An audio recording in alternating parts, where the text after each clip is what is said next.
Allahumma ya rafi'ad darajat, Allahumma ya rafi'ad darajat. Allah gana biasa aja Kristen ieu nyana milu muludan Zaid ini ada apa sih rame-rame muludan bos. Muludan itu apa? Muludan itu mengenang kelahiran Kangjeng Nabi sekaligus wafat Kangjeng Nabi. Oh iya, saya dengerin aja bos, ini mau urusannya orang Islam nggak pengen mendengerin dah.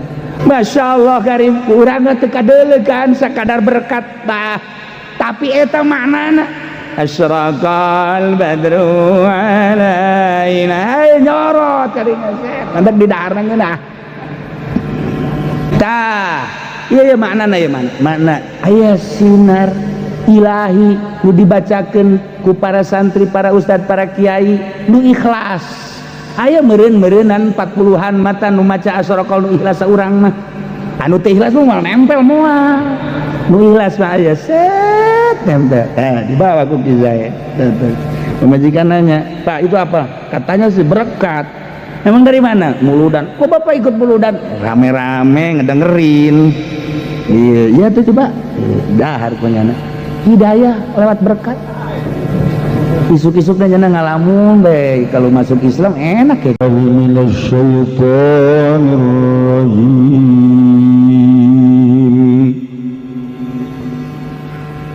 وما كان استغفار إبراهيم لأبيه إلا عن موعدة وعدها إياه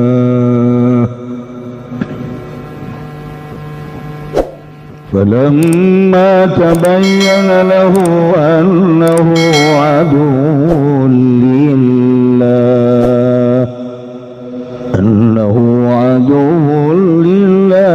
تبرأ منه إن إبراهيم لأواه حليم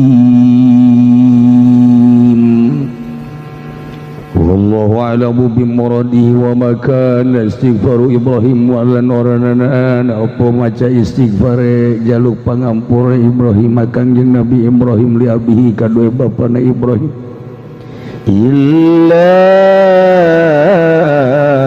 ngingam mawaidatin ikut tetus saking perjanjian wa'adah iya kang ngajanggikeun ya Ibrahim ha ing mawaidah iya ing ya abi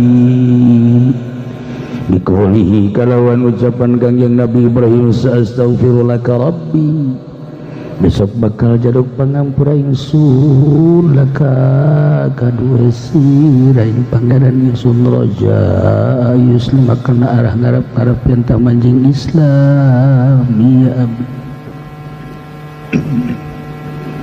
falamma tambayyana lahu maka samang-samang sanarimanya takada Ibrahim oh panahu satuhun abi yadul lillah iku musuh kadua Allah bimautihi alal kufri kalawan mauti abi ngatasi kufur tabarra'a minhu maka nalimalu barya Kangjeng Nabi Ibrahim minhu saking abi watarakal istighfar lahu lan ninggal ya Ibrahim ing jaluk pangampura lahu kadua abi inna Ibrahim ing satuhun Kangjeng Nabi Ibrahim la'awahun iku yaktikang ake DP ni kasiru tadarru'i wa du'a tegese ake DP ni lang doa halimun turiku kang aris saburun alal adza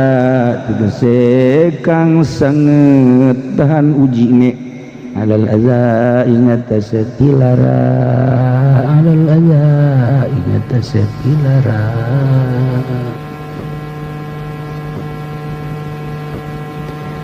ayat ieu neruskeun ayat anu kamari tentang maca istighfar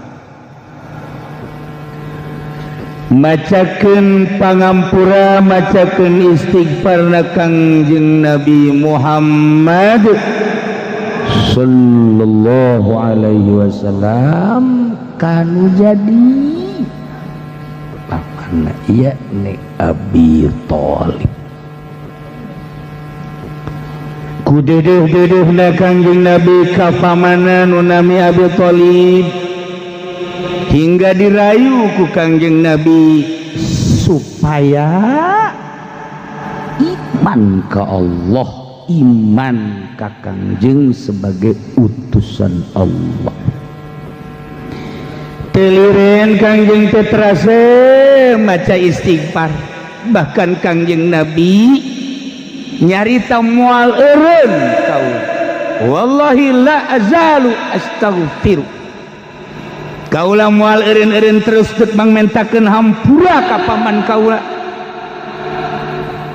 lantaran inget kana jasa-jasa paman. Beuh pohara anu ngurusan lain letik-letik pengurusan, masa kuari maot teu iman. Inget kana jasa seorang paman Abi Thalib sakitu luar biasa, anu ngahadang kejadian-kejadian anu bakal ngajadikeun bahaya. Ai maot teu iman, cek Kangjeng secara manusiawi atuh deudeuh jeung nyaah karunya la azalu astaghfiru, moal eureun-eureun kaula mangmentakeun hampura hatta sehingga kaula dicaram ku Gusti Allah. Watu sahabat ge balerea kabeh mangmentakeun hampura ka indung bapana nu maot musyrik, mangmentakeun hampura ka bapak kolotna anu maot musyrik. Maka Allah nurunkeun ayat ma kana lin nabi wal ladzina amanu ay yastaghfiru lil musyrikin walau kanu uli qurba. Dilarang Kangjeng Nabi berikut para mukminin mangmentakeun hampura ka Allah jang para musyrikin sanajat musyrikin eta sebagai kerabat anu deket dilarang. Geus lain-lain deui untuk kuari teh wah paeh bae saya dikawin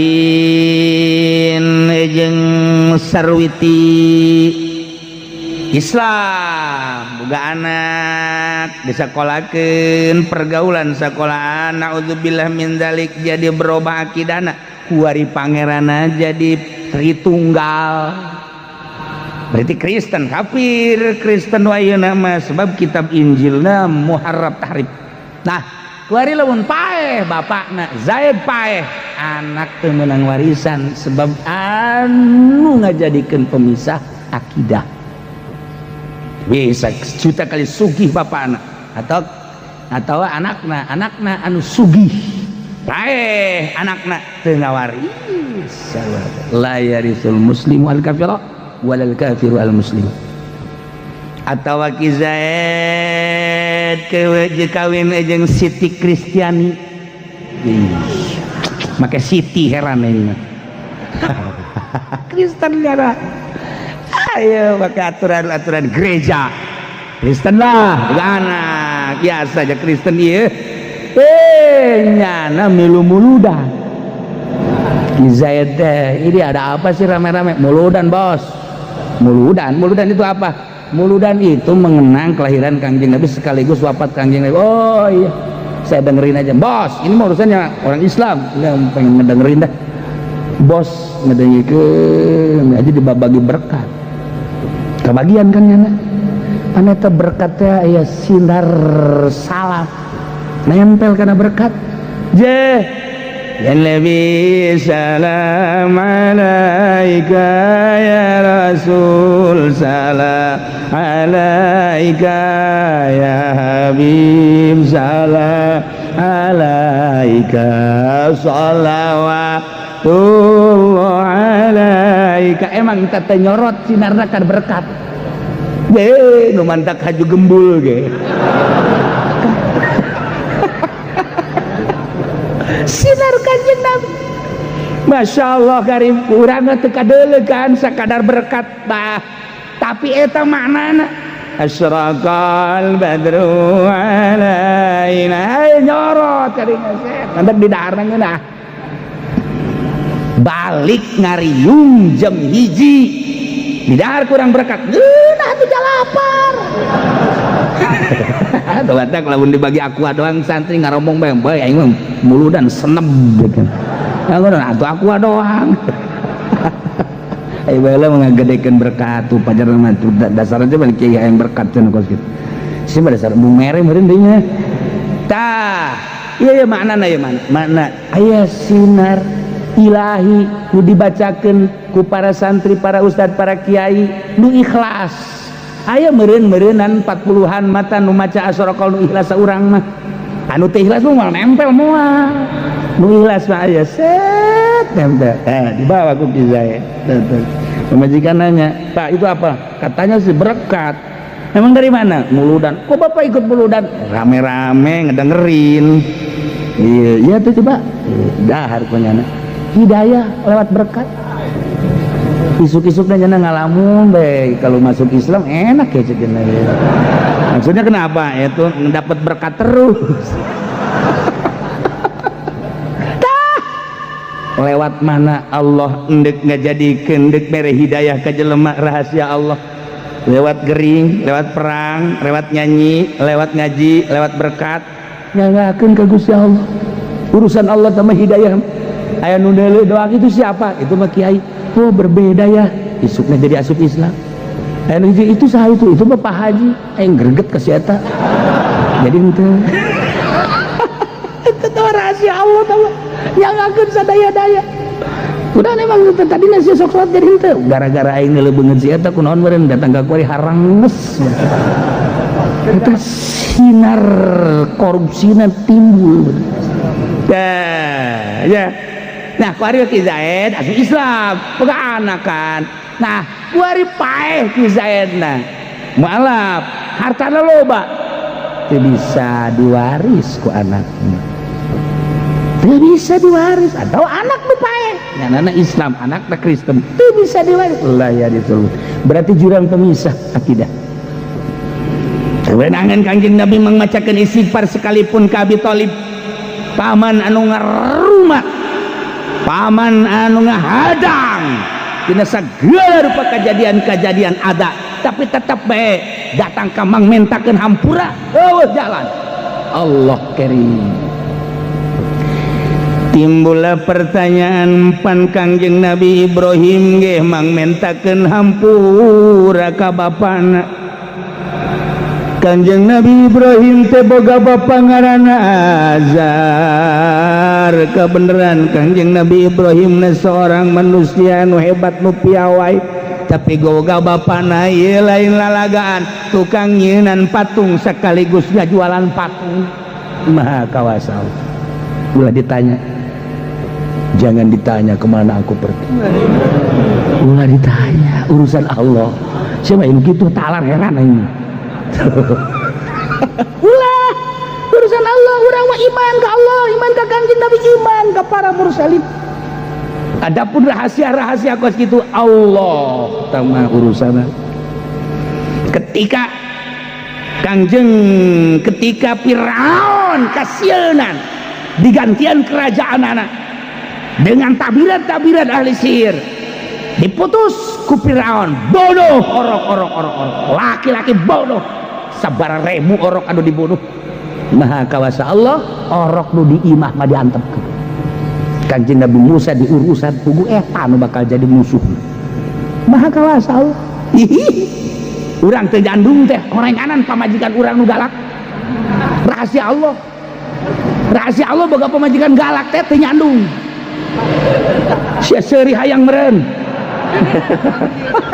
itu hayang rahasia ya Allah ya Rabbi orang di imah urang jawaran teu kudu make golok asal manyun bae geus kecuali jelema anu geus teu boga dinding haling ya enggak bangke bae nyandung lah urusan acak-acakan anak di mana kolot di mana acak-acakan mau ditanyakan pemajikan geus teh arah jadinya ngagugulung hulu leutik hulu gede teh urusan boga 2 hulu padahal tergantung jelema-jelemana dititahan ge nyandung aya bakat moal bae wajen tadi omong-omong ge atuh geus bakat mah nyandung bae enggak tambah ulah dipikir kalau kumaha Allah beres pamajikan jelema kumaha Allah bae jangeun nyadar tuh ieu Kangjeng Nabi Ibrahim boga bapak Kangjeng Nabi Ibrahim teh mulai lalagaan sampai dipuat ku haririna sholawat Ibrahimiyah tapi boga bapak tukang nyinan patung jualan patung Allah karim azar ngaran Kangjeng Nabi Ibrahim teh terus ngajakan kanu jadi bapak tapi bapakna tetep kekeh dina kayakinanana Kangjeng Nabi Ibrahim temang mentakeun hampura ka Gusti Allah dengan bahasa perjanjian astagfirullaka rabbi Gusti abdi teh bade nyuhunkeun pangampura kanggo rama abdi Gusti roja ayuslima dengan harapan supaya asup Islam bapak abdi teh boga harapan supaya bapak asup Islam Gusti nyeri meureun di akhirat teh ketika para mursalin aya di sorga ketika para nabiin aya di sorga ketika para aulia Allah aya di sorga ketika para solihin jeung mukminat aya di sorga bapa di dulu aya di neraka neuk teu sedih kumaha Gusti astagfirullaka rabbi raja muslim mang mentakeun hampuralah Kangjeng Nabi Ibrahim teu maca istighfar Gusti abdi teh nyuhunkeun pangampura kanggo rama abdi nami Azar teh anu ngajadikeun kana sabab ayana abdi supaya abdi ulah dibere sedih jaga di akhirat ketika jelema-jelema digariring ka sorga abdi teh hayang sareuneup saigal jeung bapa nyatakeun hampura nah ieu nu tadi teh Kangjeng dicaram mentakeun hampura ka Abi Thalib sahabat dilarang mentakeun hampura ka para karuhuna nu maot musyrik kok Kangjeng Nabi Ibrahim teh maca atau aya perbedaan maka dijawab ku Gusti Allah wa ma kana istighfar Ibrahim li abi Allah alam bimuradi teu aya maca istighfar namang mentakeun hampurana Kangjeng Nabi Ibrahim li abihi ka bapana nami Azar teh eta teh lain samata-mata sakadar macakeun hampura mang mentakeun hampura tapi eta manu timbulna illa mau'idati wa'adaha iya tepati-pati maca istighfar kecuali timbul tina perjanjian anu dijanjikeun ku Kangjeng Nabi Ibrahim ka bapana dina bahasa Arab mah beda amun kurang ditaliti ku urang bakalna berbeda ngamarjekeun domir ieu teh anu janji nu ngajanjikeun teh Kangjeng Nabi Ibrahim atawa bapana tuh kan aya Kangjeng Nabi Ibrahim anu janji Gusti abdi teh ngajanjikeun ka bapa deuk baca istighfar jang bapa janji supaya harapan abdi teh asup Islam bapana geus Kangjeng Nabi Ibrahim nu janji tapi lamun ngamarjaikeunana dibedakeun ma mau'idati wa'adaha anu ngajanjikeun bapa kana perjanjian ieu ka Kangjeng Nabi Ibrahim Kangjeng Nabi Ibrahim nu janji ka anakna ya ieu teh nu janji teh Kangjeng Nabi Ibrahim atawa bapana tak urusan pimarjeun bae sakitu hesena mentak Al-Qur'an mun teu meunang sambarangan dibaca sebab geus bah hakikatna geus mah majazna geus mah kinayahna geus mah ngamarjek-marjekeunana tah anu ngajelaskeun janji nu janji teh Kangjeng Nabi Ibrahim atawa kitu bapana eta teh kan teu meunang kurang kudu ceuk Kangjeng Nabi teangan kurang dina hadisna nu janji teh saha ya Allah ya Rabb lain pagawean leutik-leutik koregana kudu teangan heula di Bukhari-na kudu teangan heula di Sunan Abi Daud kudu teangan heula di Ibnu Majah coba ieu teh nu janji teh keterangan Kangjeng Nabi Ibrahim atawa bapakna teu meunang make otak urang ngamarje-marjekeun mah babari digilekeun wa'adaha ka Kangjeng Nabi Ibrahim hakna kana mau'idah iyahuna kitu ka bapana jadi Kangjeng Nabi Ibrahim nu janjina gilekeun ku urang ja bisa mau'idati wa'adaha iya dibalikeun atuh azar meureunnanan tapi teu meunang tak Quran mah kos kitu sangeunah-ngeunana kudu make hadis Kangjeng Nabi deh emang jadi kiai kok jadi kiai teh ya barang diondang haju susu kopi aya munah teh kos kitu teh mantep weh gelas kumaha naon mesti bisa dicekau bubuan aya geuna gelas weh kiai pohara teh mah ai ke dikitu-kitu mah babari tah pelebah ieu hadis teh sahih apa dhaif saha ieu rawina masyaallah karim kemudian ieu teh di Bukhari tisaha jeung tisaha-tisahanaan sahaan ya Allah ya retah lamun ditanyakeun eta bae kakarak aing asa lain jadi kiai kamari mah keur ngariung asa bos aing asa jadi kiai asa jadi mama komo dibuya-buya betul kiai aja pendik betul ini makar ya waduh itu kan ya Allah ketika ditanya masalah teka jawab aletik jadi jelema masyaallah karim. Nah, iya hese keur carita hese bae boleh teu bisa. Ieu carita mun ditanyakeun coba-coba dan teu bisa. Teh hese ya Allah ya Rabb. Hiji jelema jago jasa dina urusan hadis Kangjeng Nabi. Kebablasan, carita rawi-rawi teh nyaho pisan. Bablas, kebablasan lana okos Kangjeng Nabi Musa. Asana ana a'lamu aing nupang nyahona.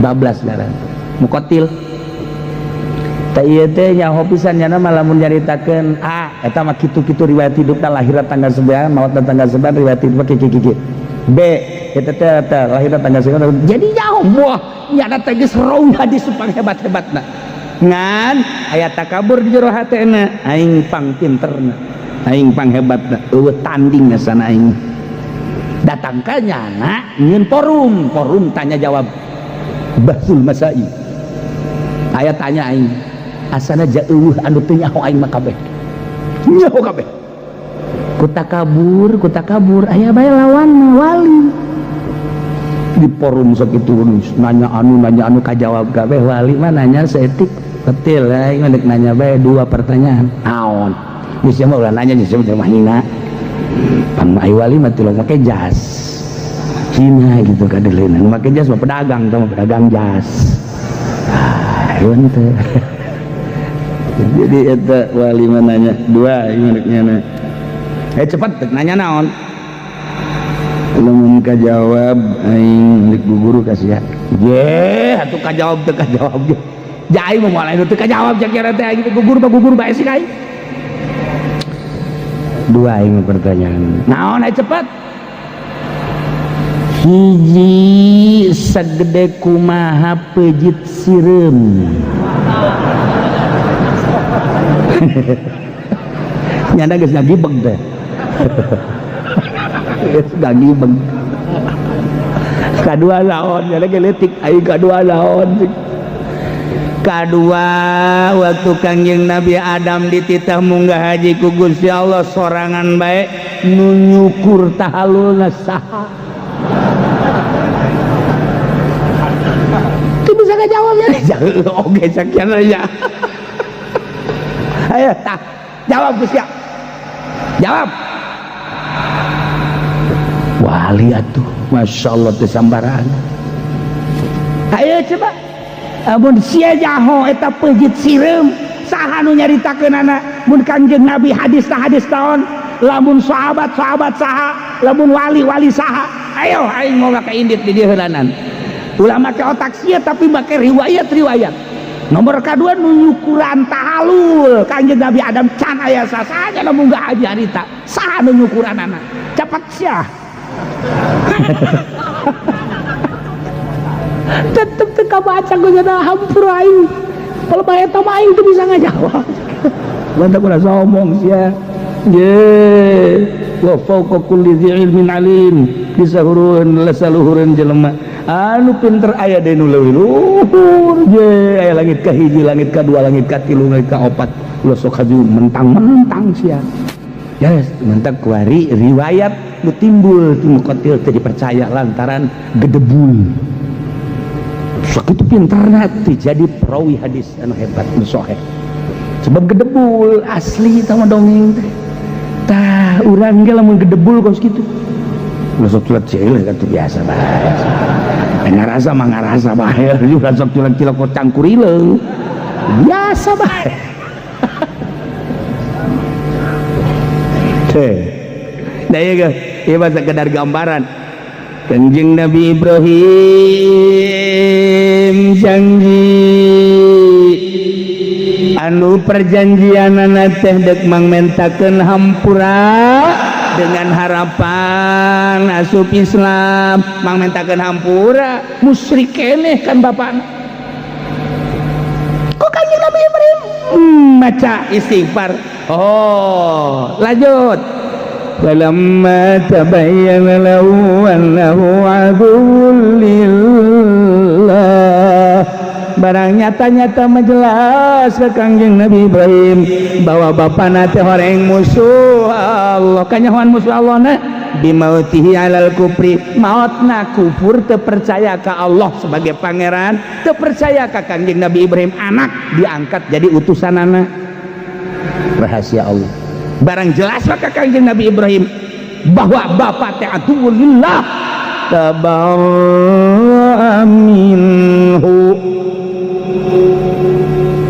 tabarro'a merdeka Kanjeng Nabi bebas Kanjeng Nabi Ibrahim lubar Kanjeng Nabi Ibrahim itu maca istighfar wa carakal istighfar embung mangmentakeun hampura Kanjeng Nabi Ibrahim henteu tuh jadi eta Kanjeng Nabi Ibrahim teh teu apaleun bahwa kang bapana bakal mautna kitu musyrik can aya perintah ti Allah tanda-tanda mah geus apaleun Kanjeng Nabi Ibrahim teh bapak teh jadi kieu cuman kulantaran can aya instruksi ti Gusti Allah nyanggakeun ka Gusti Allah kan aya rasul mah kumaha wahyu can aya wahyu sanajan tanda zahirna mah kos kitu aya can aya wahyu jaloba jelema teh anu dikir hirup nama kafir tapi maut nama muslim ambalaya jutaan manusia dibalikeun aya anu keur hirupna mukmin naudzubillah min zalik mautna jadi kafir naudzubillah min zalik wa min zalik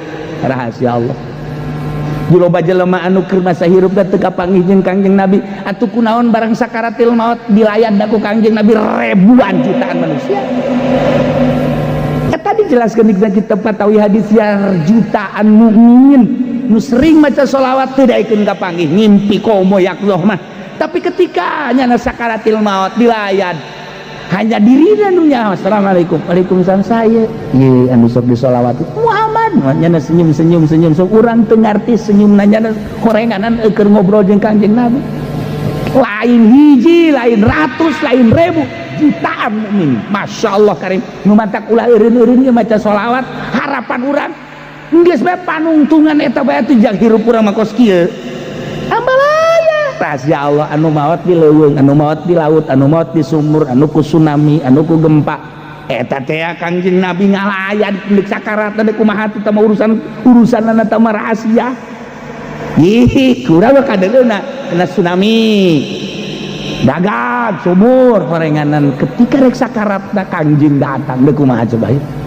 Masya Allah tak eta lah rahasia-rahasia Allah teu bisa nyaritakeun hanya sebagian hamba-hamba Allah nu dibere nyaho ge teu meunang diomongkeun terus suku kula didongengkeun kamari keur haol anu tukang adu kotok teh anu jatuh piwalieun kan kadeuleu ku mama oh jadi mah piwalieun tukang adu kotok di beat ai kiai teu di beat geus bae ban jadi riweuh banyak tukang adu kotok di beat rekap heran aing isuk-isuk kieuan bae isuk-isuk ngajantur kotok jadi ahli toreka hari anu nyekelan tasbih bae nyekelan kitab teu di beat-beat Tetapakan kehebatan mama nandele jawali wali mantak jadi wali orang kudu ngadu kotok heula.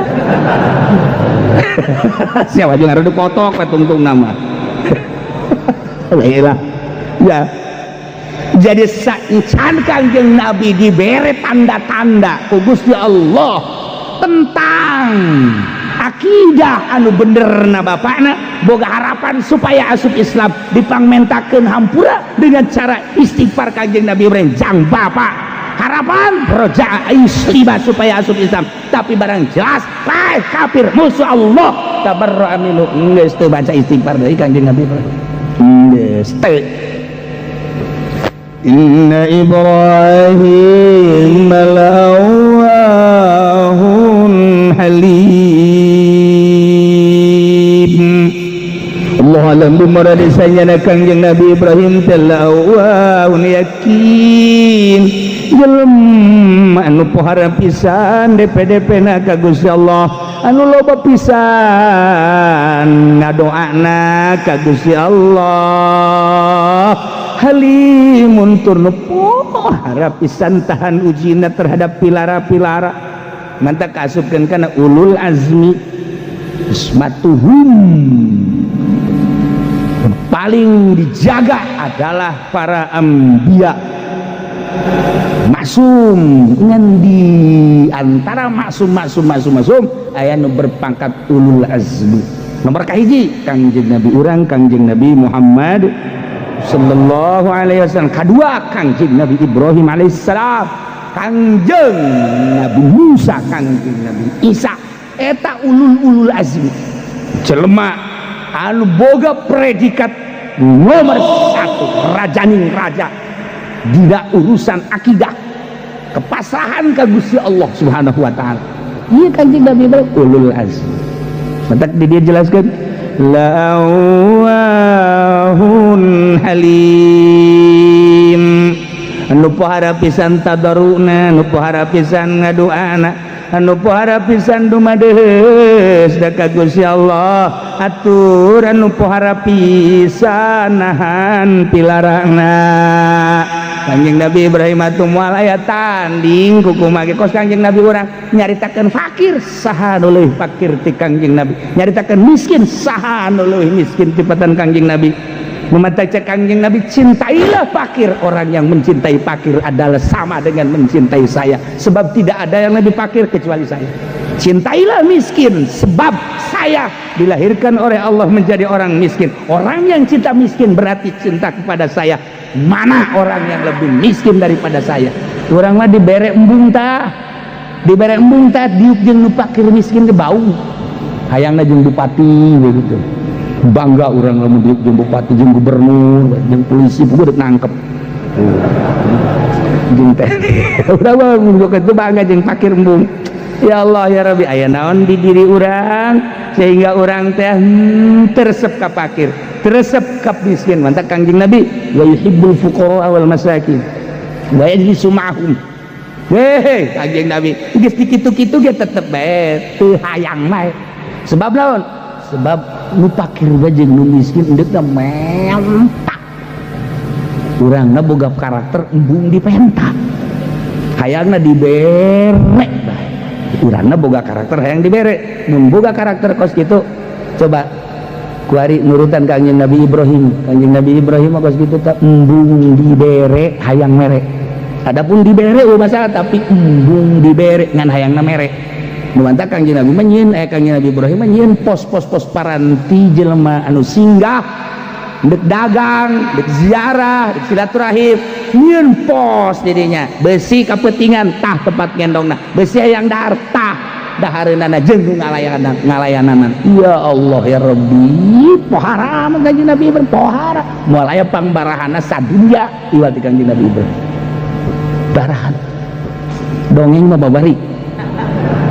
mah babari jasa urang mah barahan boro-boro ka batur ka pamajikan bahasa datang ka pamajikan minta cai konon salaki teu dek barahan berarti pelitnya sebenarnya tuh cak mamang teh coba saha salakina besi sia anak pelit teh urang mah para ka pamajikan ka anak ka incu jang naon teh Ulah maka kabatur lah ka pamajikan bae lah na. Ya, pamajikan nanti tah. Pamajikan tah. Ayo saya diloloh gue. Menang sabulan teh aya anting kula ka mana? Dijual. Eta pakai oh jalan tuh, atuh pecang macam lele. Pecang mah atau otak mah. Wow, parah.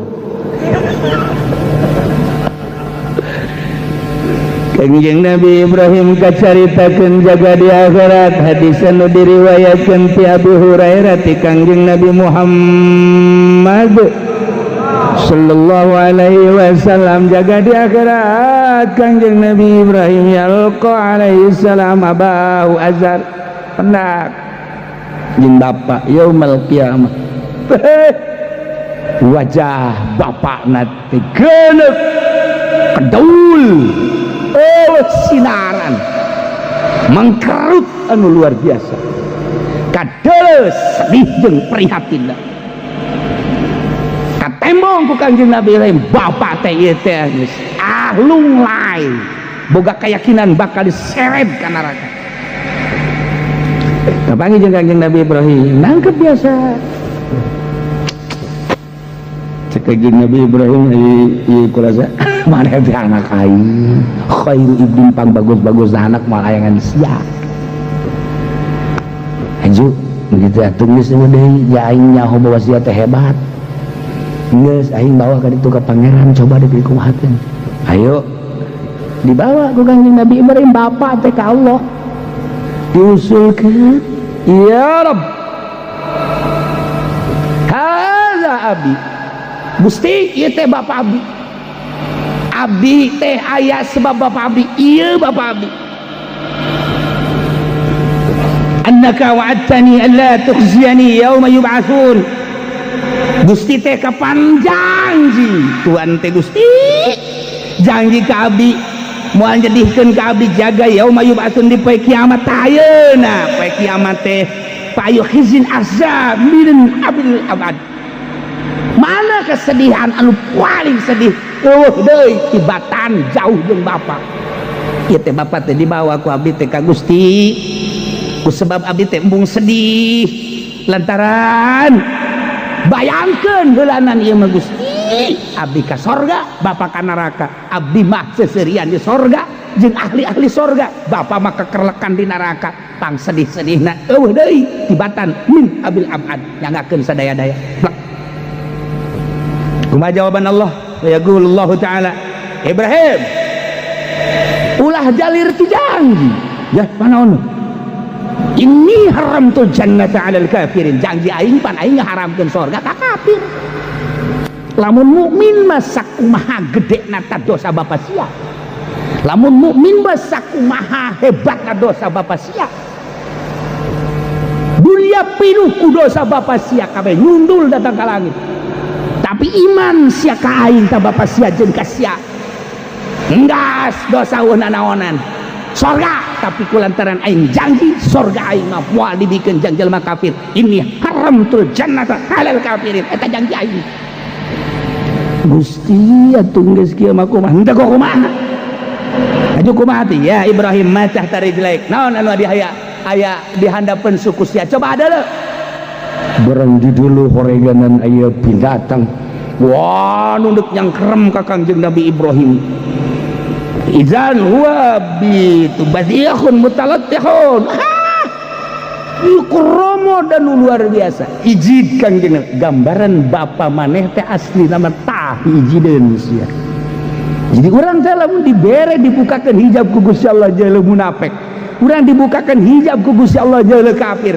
urang dibukakan hijab ku Gusti Allah jalan musyrik eta teh sarua jeung jelema nu pangjore-jorana koromod boro-boro deket urang jauh ge urang hayang ditimpahan bae nu matak timbul rasa hayang perang teh ka kafir lantaran ku koromod-koromod itu urang mah di bos-bos mah bos siap bos sepatu tuh bersihin dulu ya oke bos berangkat bos nah ini waktu sholat saya masuk jangan sholat dulu ya bos oke bos kurang madak tinggalkan sholat lantaran buka dulu kasep si bos aku mau bos nasi inci mah birna berem birmer Ya, nah, lantaran teu boga pandangan batin, lamun boga pandangan batin, musyrik teh poromo jore izin. Urang deuleu anjing teh izin, deuleu babi teh izin, leuwih tibatan babi. Dia kubata perang aja, Pak. Lamun memang pandangan orang model kos kitu. Nah, Kanjeng Nabi Ibrahim ti bere dedeulean ku Kanjeng Nabi izin, padahal bapana teh, padahal bapata teh. Matak dicekal ku Kanjeng Nabi Ibrahim. Ayo ka tuh, dia qaimihi, ayo ka pinar, langsung dicekal ku Kanjeng ku izin-izinna. Sanggeus izin balangkeun ka neraka bareng bapa. Nu nganarakakeun bapana teh Kanjeng Nabi Ibrahim sorangan lempeng dedeulean lain jelema. Iya tuh orang lamun neuleuh pamajikan orang lain tuh siamaan haju bae kan. Lah iyalah. Jadi dedeulean Kanjeng Nabi Ibrahim diaslikeun ku Gusti Allah. Bapa sia teh kadeleuna bapa. Ya nu aslina. Teu kudu ku Allah, teu kudu ku malaikat Zabaniyah. Seret ku Kanjeng Nabi Ibrahim sorangan kujubar bae. Ditanya, "Ibrahim, eta teh bapa?" Tapi kok dibawa lain bapa kadeleuna ku aing. Masyaallah.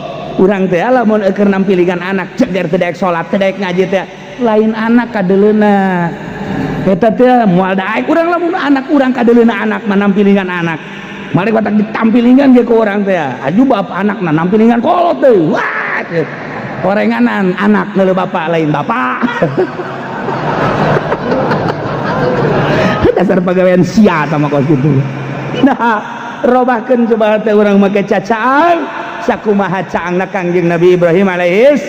Mudah-mudahan orang diberi teger hati orang, iman orang, akidah orang, iman orang ke Allah nu yakin, iman orang ke Kangjeng Nabi Muhammad nu yakin, iman orang timimiti fi dunya ila yaumil qiyamah. Amin ya rabbal. A'udzu billahi minasyaitonir rajim. Bismillahirrahmanirrahim.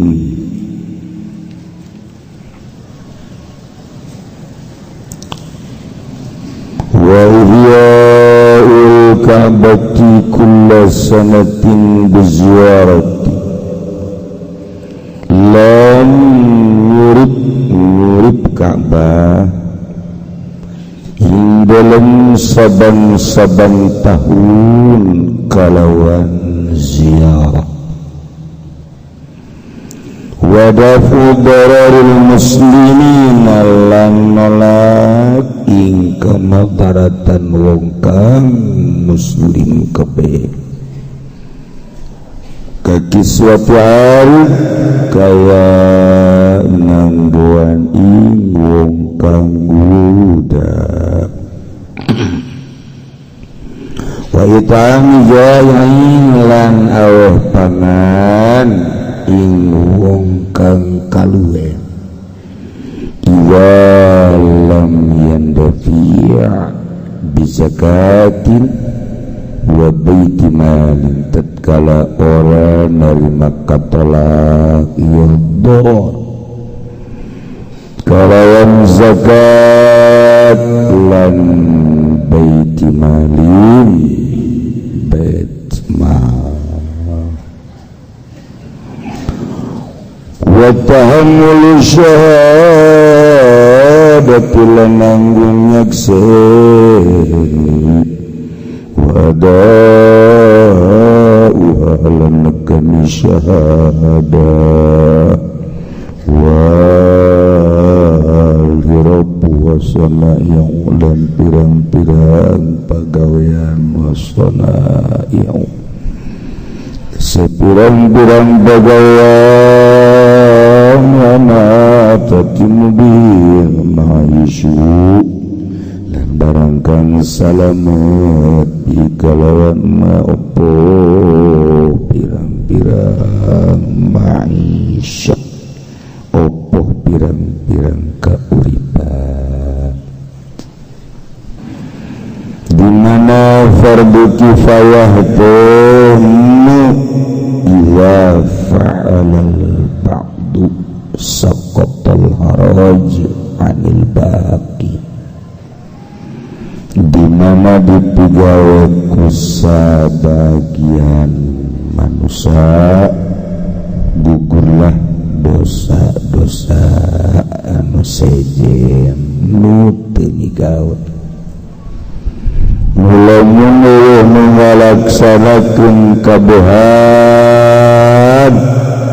doraka kabehan geus ayana nu ngalaksanakeun sehingga sampurna pelaksanaanana sehingga urang nu teu ngalaksanakeun gugur dosa.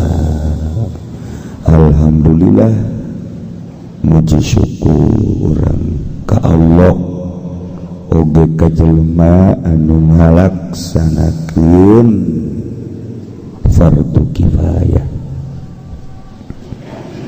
Di antarana al-qiyamu bi iqamatul hujjah ahlul musykilat wa bi'ulum syar'i katafsirin wa hadithin wal furu' bihaitsu yasluhu lil qada'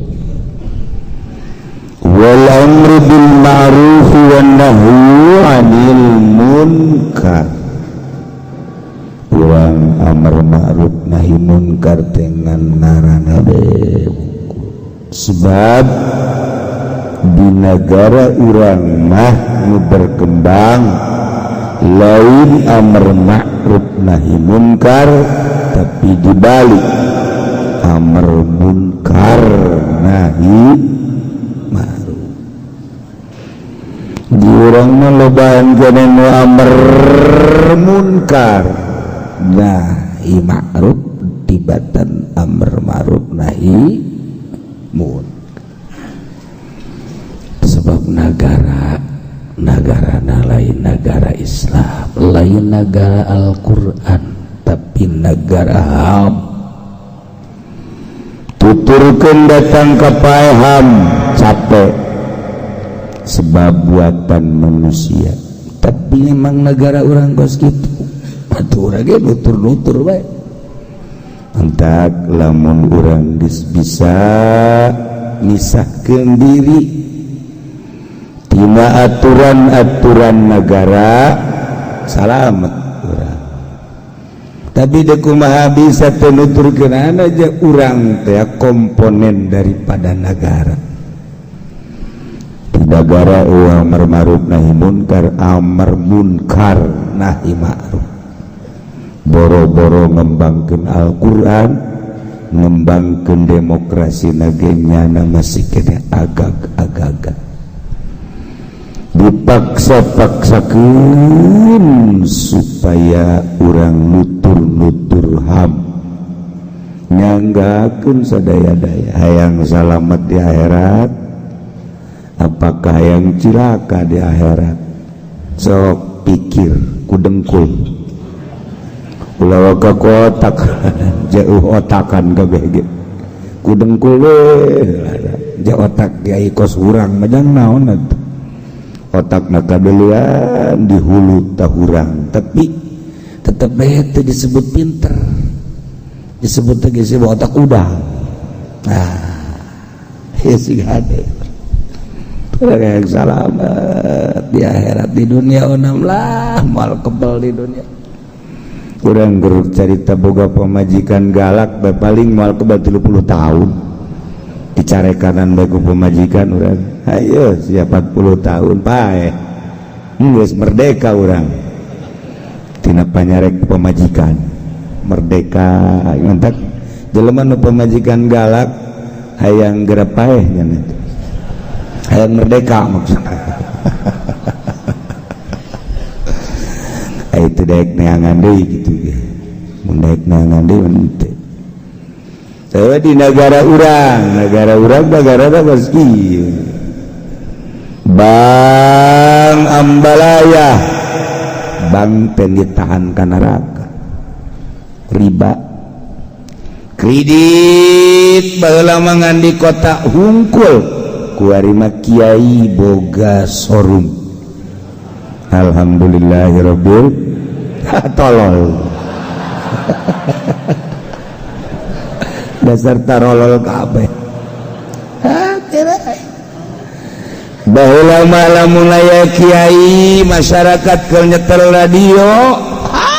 radio dipareuman dibawa ke jero disumputkeun ku isin kanyahoan ku kiai ku hari mah kiaina jualan radio kiaina boga TV ambalayah di imahna di imah kiai teh di ruangan harup gede di tengah di dapur di WC aya di WC Masya Allah asana engke mameureunanannya TV atau dibawa ke masjid bukti ku hari HP saya TV yang dibawa ke masjid engke masa karat geus lain la ilaha illallah TV mana HP mana wah engke masa karat geus marahin maca la ilaha illallah na'udzubillah min dzalik ialah amr ma'ruf nahi munkar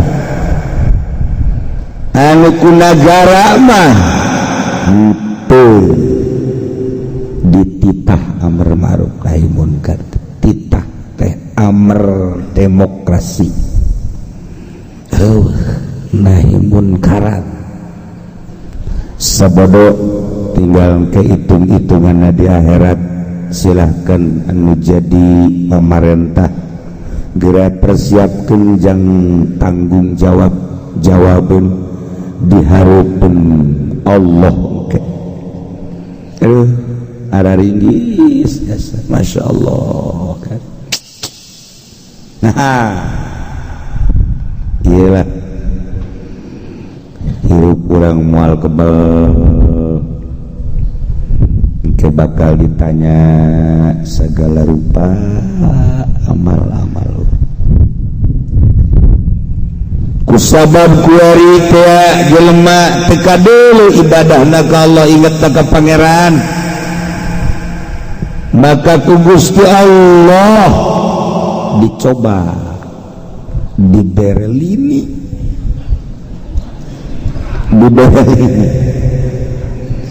kamari urang ngadengewem Semarang Oyag Yogyakarta gempa Bali itu gunung Tasikmalaya kuari mah Lebak Rengkas itu Lebuan Tangerang ge kena ke pondok kesempatan hanya pasar Kemis nu aman aman pasar Kemis ya Allah maha kawasa Allah dicoba ku Gusti Allah inget ka dongeng Abah ieu bumi aya 7 lapis lempengan-lempengan bumi aya urat-uratna kos radio, kos televisi aya komponen-komponen anu gitu mana Labuan aya urat Lebak, Rangkas, Pandeglang, Serang, Tangerang, Jakarta aya urat-urat cek malaikat Allah teh Jibril pencet nu ka Lebak ulah loba toel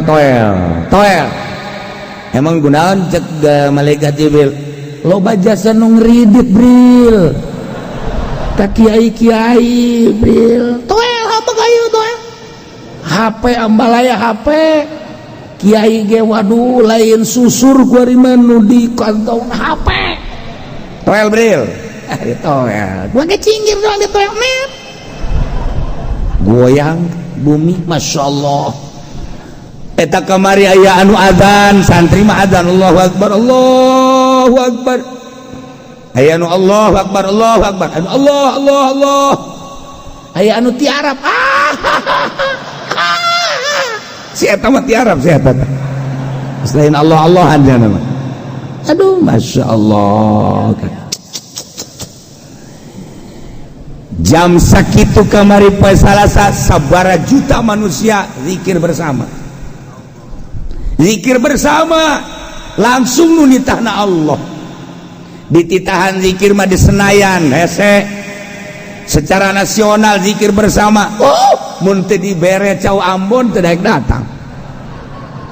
Teu daek datang. Zikir bersama di pendopo.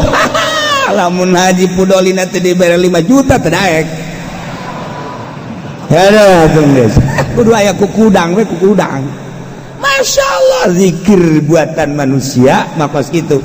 Tapi ku Gusti Allah dipencet kabeh serentak Allah Allah Allah. Cak Allah kadenge Bril. Kadenge Gusti. Kumaha? Ja Allah Allahan. Coba eureunkeun, eureunkeun. Kumaha kuari? Susurian Gusti. Tuh, gua dosa tadi coba ku Gusti Allah. Lamun urang neuk nyaritakeun syariat bae syariat moal kapanggih-panggih. Tapi ketika orang nyaritakeun torekat maju ka hakikat bakal kapanggih. Horenganan naon bedana manusia jeung bumi. Nu ngagerakeunana Allah Al-Muharrik wal Musakkin. Urang teh asa nang urang bae leumpang nang ngagerakeun Allah. Urang asa urang bae diuk nang ngadiukeun Allah. Percis okos cicingna bumi, percis okos robahna bumi. Ku Allah dirobahkeun pencet. Ha. Ja urang ge kuari nu teu dirobakeun ku Gusti Allah mah sanajan aya pangajian ngan liwat doang. Teu digerakeun kan ku Allah. Ngan nanya doang, eta keur naraon ngaji. Oh ngaji. Berangkat deui we ka ditu. Itu digerakeun aya ngaji mah teu bae. Kajian teuing deukeut.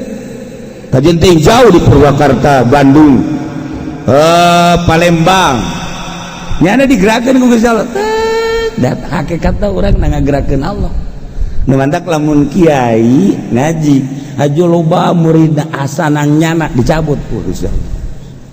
Je cak Gusti Allah tolong sia ngaku-ngaku menang aing. Gusti Allah. Badak belajar di dinya beta hiji teh belajar ulah di aku. Mantak ka murid ulah ngaku murid ulah. Antepkeun kena sing koloyong. Main aku baik. Nah pelebah ngaku jeung teu ngakuna murid kumaha aya aturanana. Tuh aya aturan-aturanana. Geus datang ka mana ieu murid karak di aku. Aya kitu mah ngan ngajebian doang. Siapa? Tapi loba kiai nu ngaku bae. Oh eta mah murid kula. Tilok ngaji ge murid asal sugih di aku. Asal gagah di aku. Kayak kita nu susah ngaji bae kanyan. Ditanya eta murid teu ngaku kula mah. Wah, eta mah kieu pendopo nu geus kitu mah. Kiai Golkar. Nah, iyalah urang digerakkeun ku Gusti Allah sakaligus tet zikir. Ieu teh ajang latihan engke ketika sakaratil maut.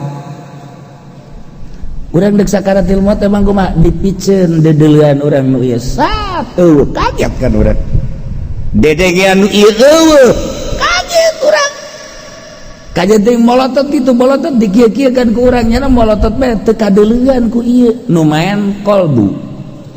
Nah ketika dipikeun dedeleuan nu ieu deuk sakarat dedengean nu ieu nya mulai ngomong sorangan eneng ka mana eneng itu gara paraban padahal deuk pae lantaran hatena hate eneng atau eneng-enengan mah.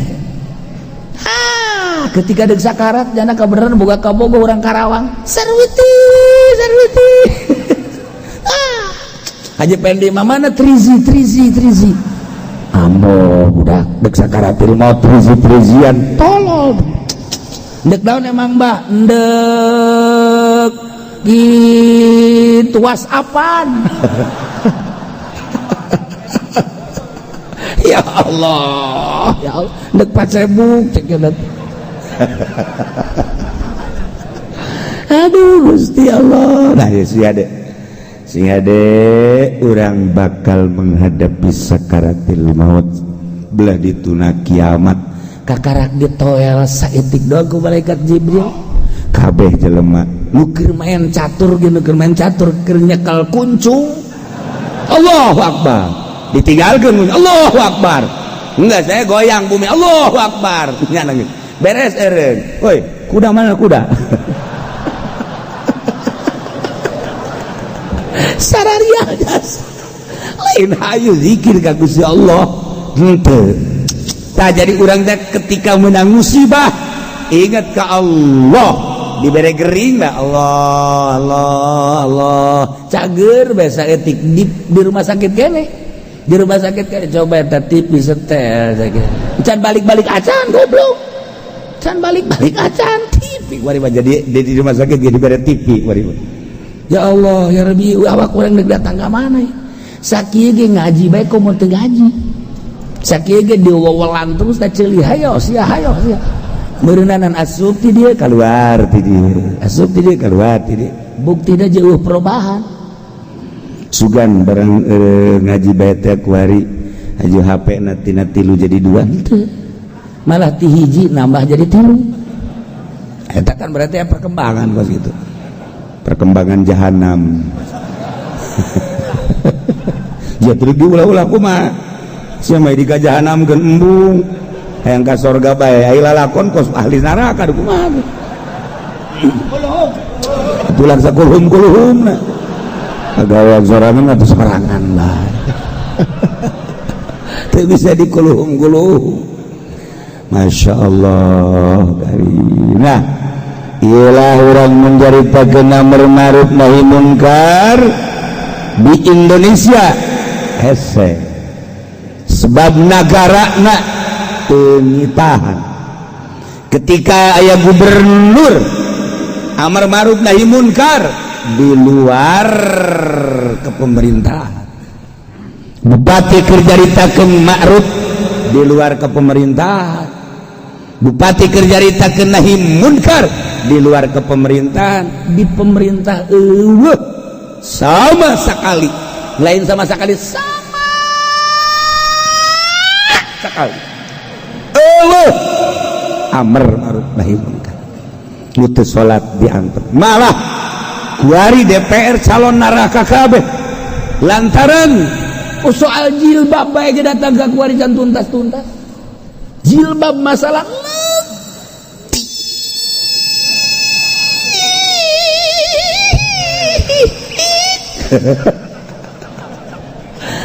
tuntas DPR bodoh mana gak negakeun amar ma'ruf nahi munkar satu contoh eta kos satu contoh ini bae berbau Quran teh ulah kuduna bener-bener di demokrasi kenapa kulamangan sakadar ngabejaan seperti eta di Indonesia moal kebel di paraeh neraka jahanam ini mah ngabejaan doang misalnya di daerah pemerintah diuji sok nyanyawanan gara paes ya dia tonton sia ku aing ayo sia nah ketika ditimbang amal nah iya nu keur ieu ngomongkeun aing teh nya malaikat seren saksina saha malah Haji Peni teu adil dipudoli lah lumayan lah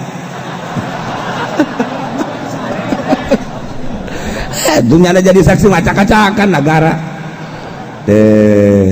ieu amar ma'ruf nahi munkar dipanjang-panjang nyarita tetep di negara teu dikondisikeun amar ma'ruf nahi munkar nu teu salat diantep nu teu ngazakat diantep anu zina malah dilokasikeun zina perzinahan eueuh keramat tunggak nyeun deui lokasi jang paranti nu kos karitu naon eta kieu kos karitu bae lah pokona henteu maksudna naon kos kitu bae lah maksudna naon atuh nyawan sia jeung aing mah geus sia mah osok ka ditu aing mah kabar ge ti siapan di mana eta ku harita deket kampung Gusti geus dilokasikeun bae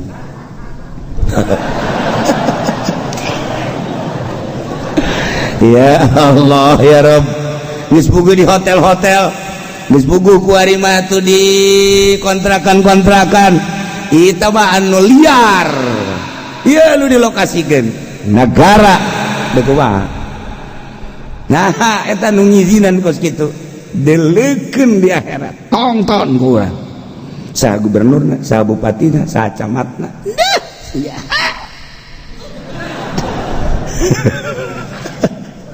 Guys pokoknya mah Masya Allah nungantang dek kumaha sajalana kiai jeung pamarentah dihayu-hayu ge lempang mal bisa sebab patokanana kiai mah Quran nya nama mal bisa ngan kalang gitu nage urang babarengan nu bisana mana nu bisana urang bareng jeung nagara nu bisana nu teu bisana ulah dipaksakeun kiai aju ngadukung nu teu bisa amar ma'ruf nahi munkar ngeundahanna milu ka ditu ieu nu bahaya mantap loba kiai nu acak-acakan pondok tinggal pondokna doang majlis taklim tinggal majlis taklimna doang lantarannya nagis teu berpatokan ke Al-Quran berpatokan kana kahu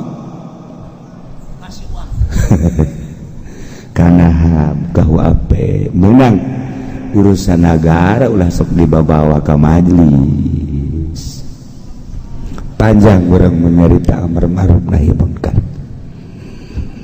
wa iya'ul kabatijin wa min furudul kifayati ihya'ul ka'bah tina sawarehna fardu kifayah teh ngahirup Ka'bah ngarame-rame Ka'bah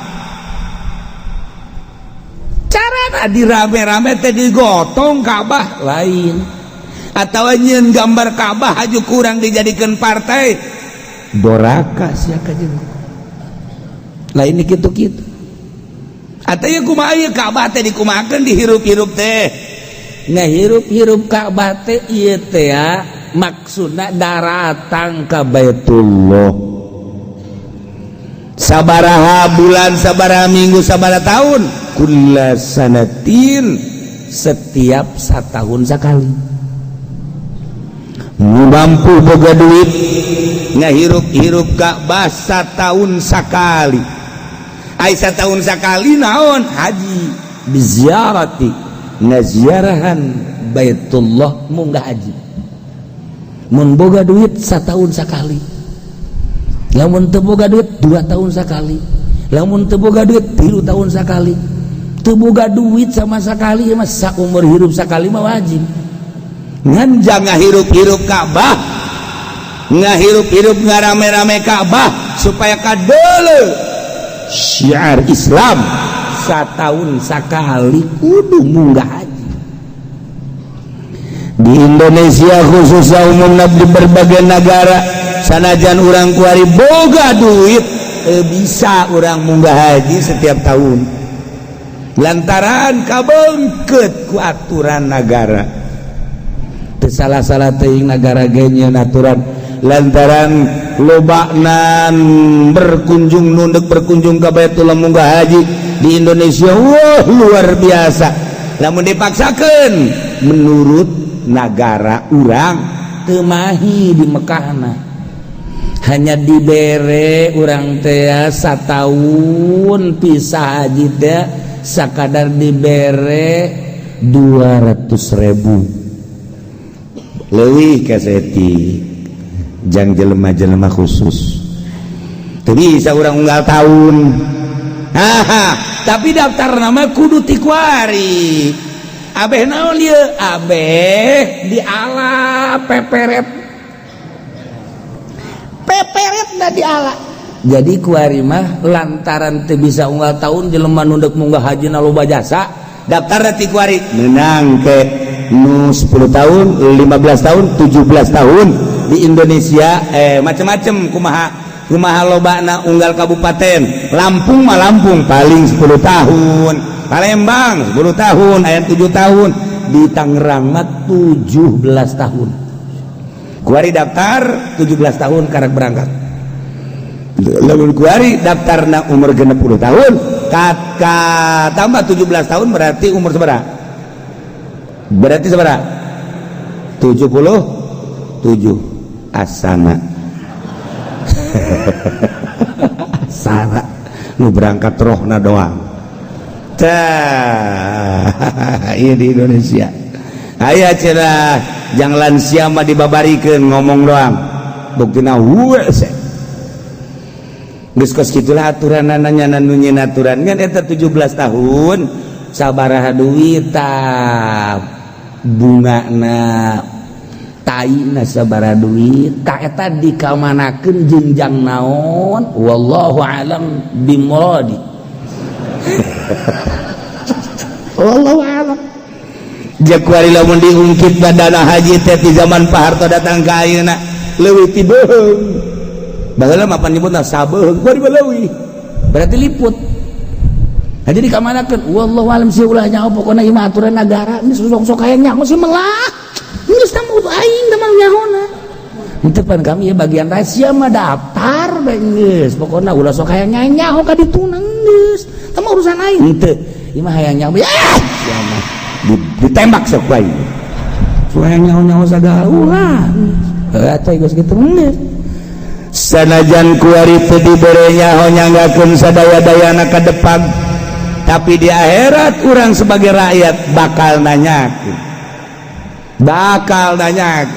Ya Allah ya Rabb, pemerintah abdi di zaman pemerintahan Jokowi, abdi munggah haji daftar tahun sekian, kemudian berangkat tahun sekian, ieu mah keur carita haram-haram kita dana haji teh mangkaning lain tina bunga ge tina jiwa manusia sajiwana dicokot sabaraha duit. Baheula keur zaman Pak Harto mah 2 juta, bejana kamari mah 3 juta, kuari mah geus dikanyaokeun sabaraha jutana. Nah ieu mah abdi mandek nanya be Pak ka presiden, coba dipake naon? Cek presiden itu ada menterinya. Menteri panggil menteri agama, menteri panggil deui, menteri dalam dan luar negeri panggil. Oh itu kan udah ada yang ngurus Depag. Kita pula Depag. Weh cek Depag dah kami ge lain sorangan bae ja aya ranting-ranting kami di kabupaten. Nah sia terus kehandap. Cek malaikat yang manggus belah ditanya deh maning gusur bayu. Inggis hal-hal nu sekarang itu kuari orang tuh bisa nyaho tuh menang nyaho tetap di akhirat bakal diselesaikan disebut naya faslul qada perincian hukum. Nah eta keur carita di negara carita di urang sarua pribadi geus hade naila di antara fardu kifayah teh ihyaul ka'bati kullasanatin ngarame-rame Ka'bah unggal tahun di dia dijelaskan biziarati kalawan didatangan melalui zohir. Ai kitu mah orang bisa hiber ka ditu misalnya Haji Pendi diangkat jadi wali, kemudian jadi bisa hiber ka Mekah, memeh ka Mekah aya anu ngajepret pajal manuk gareja paeh nyana. Ayo bisa datang ke Mekah perjalanan hiber terjadi loba waliullah kuari emang teu loba kitu waliullah kuari anu ka Mekah ulah-ulah ning musim haji Jumatan ge loba anu ka Mekah ke.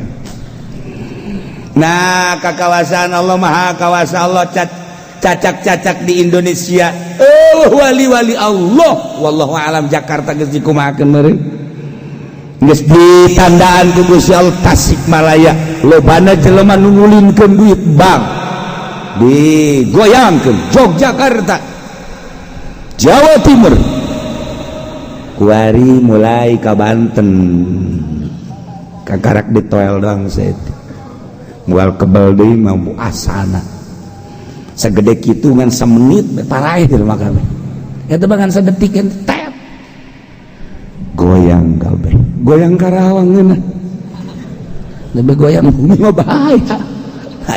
Ya ul Ka'bah kula sanati kumaha cenah kiai lamun umroh bae unggal bulan terjadi ihya ul Ka'bah umroh mah terjadi jadi disebut ihya ul Ka'bah kula sanatin biziarati ayak kula sanatin berarti munggah haji.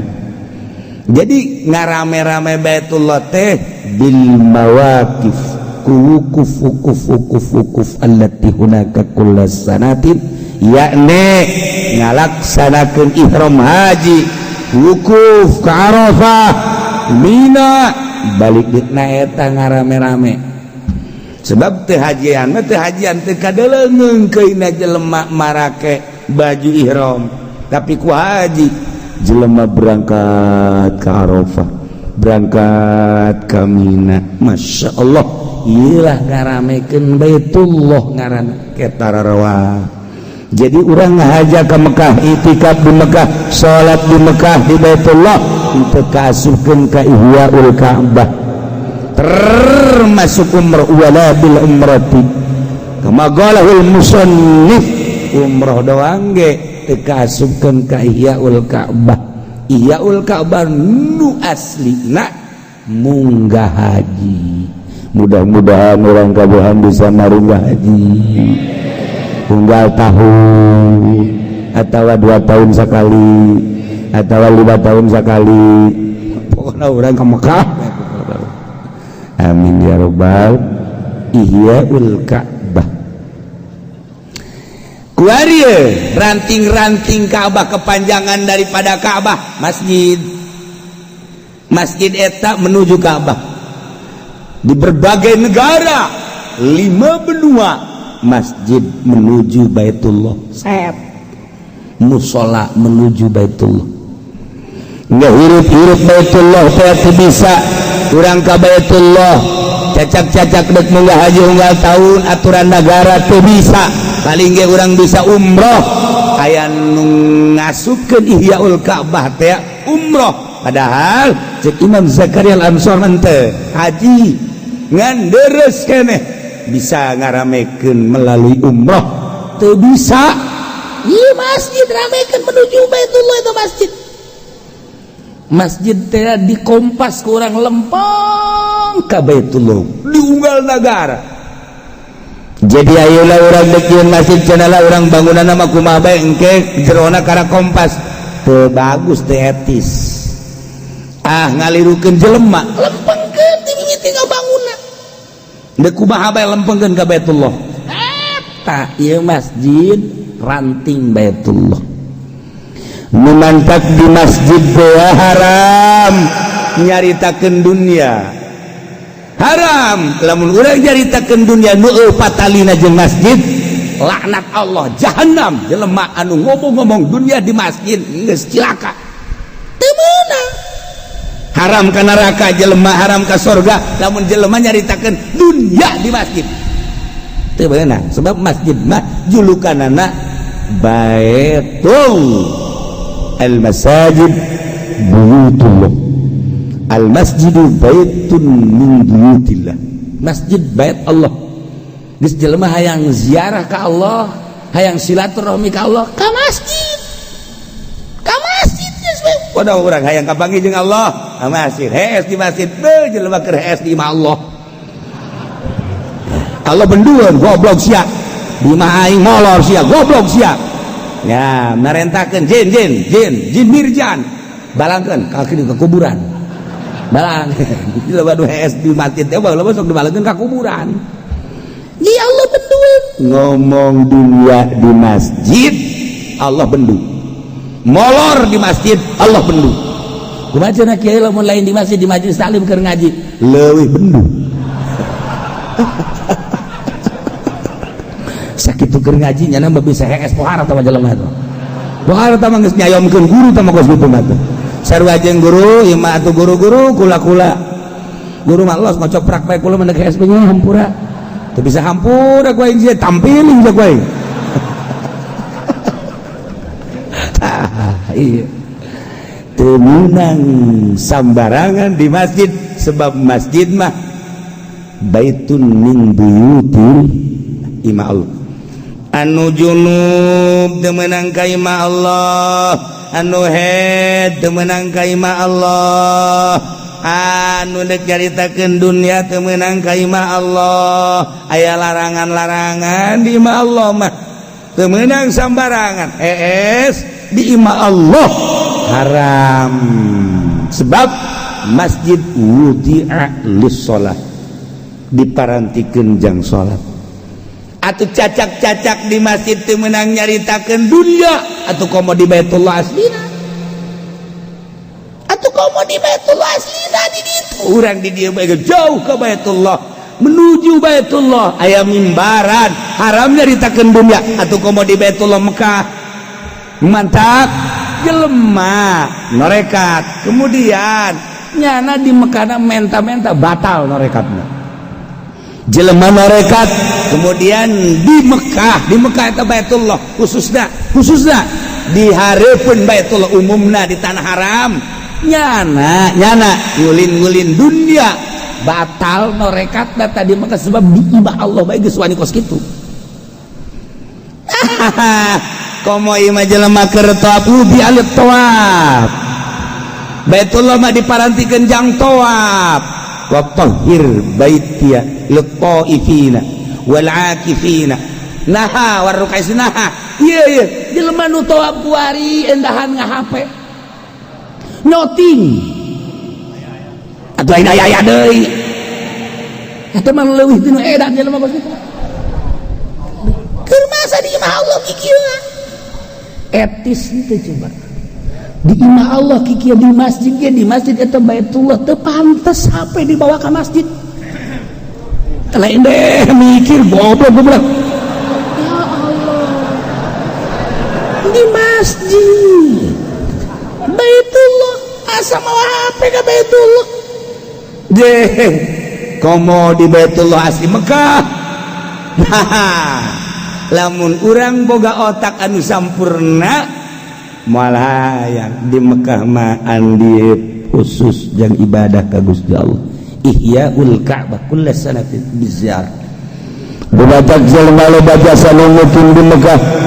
Kemudian nyana ngarikrut usaha teu isin nyana ka Baitullah hakikatna ka Gusti Allah padahal keur di imah Allah anu Allah tega ulah-ulah gitu ngarame-rame dunia di Baitullah paranti tawaf salat iktikaf lari ngulin dunia mukimin di ditu loba duit babari kada duit balikeun di dieu ka sawah balikeun di dieu ka imah balikeun di dieu ka kendaraan jieun jada perusahaan balik jada di Mekah ka urang setahun 2 tahun 3 tahun beak kabeh maha kawasa Allah sabaraha ulah-ulah nu cicing di ditu mukimin ulah nu mawaan jamaah kurang bisa qalbuna lain dek bimbing haji tapi dek neangan dunia melalui haji delekeun mun kurang di tataan ngaran-ngaranna di Tangerang saha kula mah nyaho di Serang nyaho di Pandeglang nyaho Tasikmalaya nyaho Garut nyaho kiai-kiai bae kiai-kiai nu lain kiai nyaho jasa Tasikmalaya Garut Bandung anu ngarikrut jamaah pohara jasa ieu mah Tangerang bae Tangerang anu mawa jamaah ka ditu baheula mah turis teh wali mah haji datang ka dieu mobil batur can kabeli mobilnya na panggelan batur can nyeun gedongnya na panggelan batur can baroga sawah nyana nyeunan sawah sorangan nambo pohara jasa tah mah sugi kabeh da udah hormat ka nyana kabeh nah dalekeun sabaraha tahun 2 tahun 3 tahun selesai kabeh sawah geus dijual kabeh imah geus dijual kabeh ieu aya kuari ngan pamajikan doang gitu ge dikontrakeun kuari sial teh budak bea kabeh sok geura ayo geura naon eta ieu Baitullah nyana neangan keuntungan di Baitullah imah Allah teu meunang sambarangan lamun urang dibaca di Tanbihul Muqtarin Tanbihul Ghafilin sarua isin di hareupeun Baitullah mantap kiai di hareupeun Baitullah kemudian di Baitullah di tanah haram salah bae niatna datang ka imana beda anu tadina santrina loba kok jadinya etikad anu tadina biasa ngaji kok jadi kieu salah niatna sebab Baitullah aya Allah nah iyalah ihyaul ka'bati kullu salatin biziarati tunggal tahun ngadatangan Baitullah dengan niat ziarah munggah haji disebut nage urang ke Mekah kuari endek jadi tamu Allah duyufullah urang jadi ka Mekah teh jadi tamu Allah sing hade anu jelas mah sing hade bae urang endek jadi tamu Allah endah endek jadi tamu pasar belah ditu nama tamu raja belah ditu nama tamu urang Arab teu ngarasa urang jadi tamu Allah sakitu didengung-dengungkeun ge ketika khutbah teh urang Arab di ditu nyaritakeun naon kitu ngaranna tamu Allah urangna teu ngarasa jadi tamu Allah perubahan balik ti Mekahna teu make kopiah deui balik ti Mekah lain resep ngaji main remi deui balik ti Mekah si mbah di boncengan deui balik ti Mekahna korupsi deui nah ieu siga ada di imah Allah da ieu lah ila sawarena fardu kifayah ihyaul ka'bati kullasanatin ngarame-rame Ka'bah unggal tahun biziarati hajian kumaha umrah teu kaasup kumaha itikaf teu kaasup walaupun aya kaol-kaol dhaif anu ngasupkeun umroh ge termasuk ihyaul Ka'bah ngan ulah make kulasanatin ai kulasanatin mah berarti haji kitu keneh i'tikaf atau sakadar tawaf doang lain hajian teu kaasup ka ihyaul Ka'bah kasimpulanana termasuk kana fardu kifayah ngaramekeun Baitullah dengan melaksanakan haji mun boga duit jeung lancar di nagarana unggal tahun wa dafu dararil muslimina wallahu a'lam.